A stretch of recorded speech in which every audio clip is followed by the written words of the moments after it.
song. This song is called E Ihowā.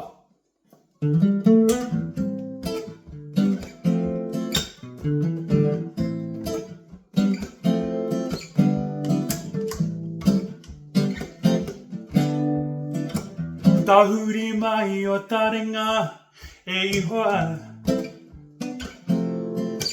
Kia kukupu kia moyo mai koe. Ki tāku whakaroaronga. Whakarongo mai ki te reo.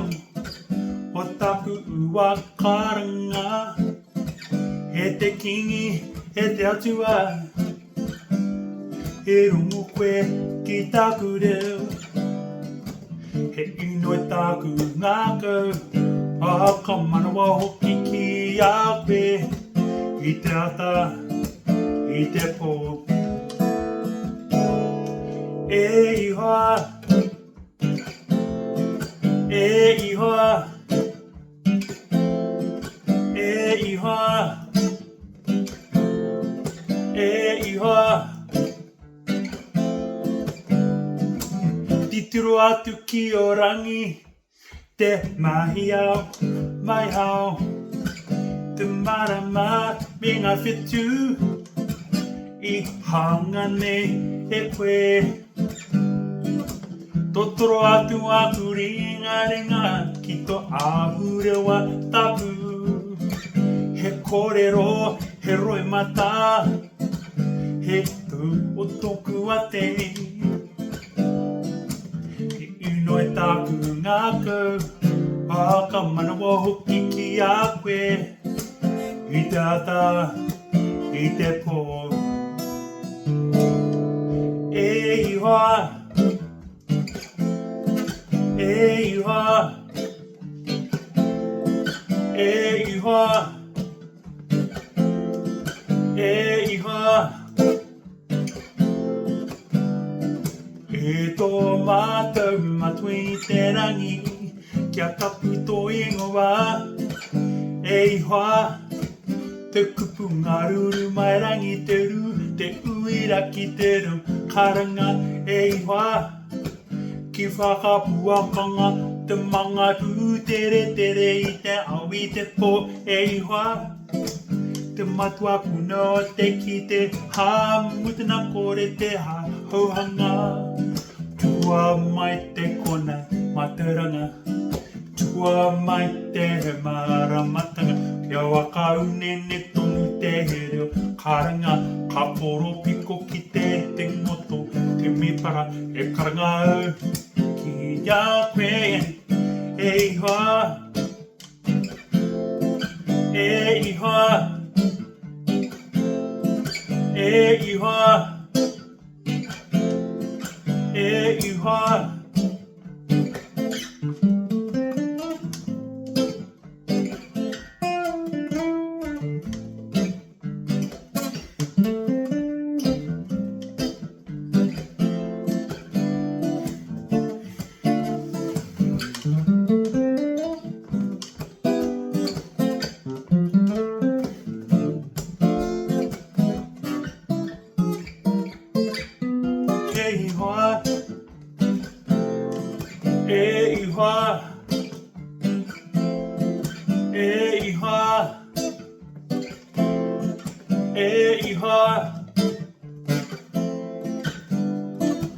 Tahuri mai tō mata e Ihowā.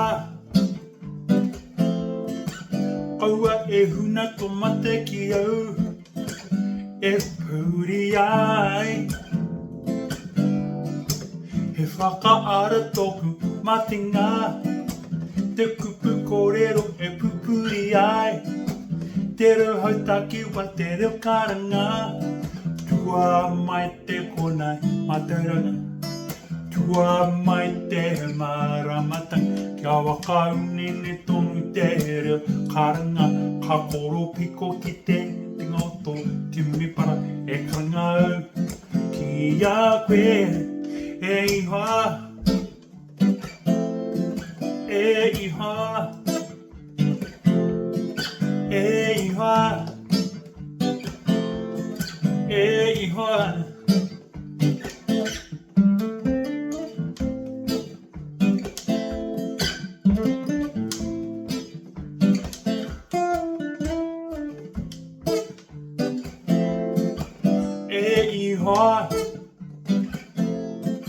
E Ihowā, E Ihowā, E Ihowā, E Ihowā, E Ihowā, E Ihowā, E Ihowā. Nō reira mihi atu kia o koutou. Kia kaha ki tō tātou reo rangatira.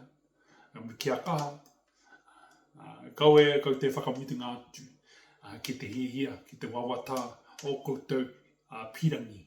Nō reira kia ka kōrero atu ki te atua, ta Kaihanga o ngā mea katoa. Ka kōrero atu ia e Ihowā, i te pāpa, i te rangi. Ko koe te mātauranga te mutua, te whakaaro nui, te hera nui, te ara atawha Ihowā re rangi te motu. E Ihowā, karanga atau ki a koe Ihowā.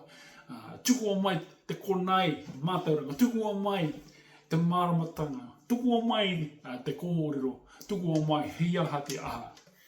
Ki te kororia o ngā kororia, ki tō ingoa tapu, ki tō mahi. Nō reira, e Ihowā, mihi atu ki a koe. So nō reira te whānau mihi atu ki a koutou. Kia kaha ki tō tātou reo rangatira. If you're learning Te Reo Mãori, kia kaha. You know, if you're learning whatever you want to learn, kia kaha koutou.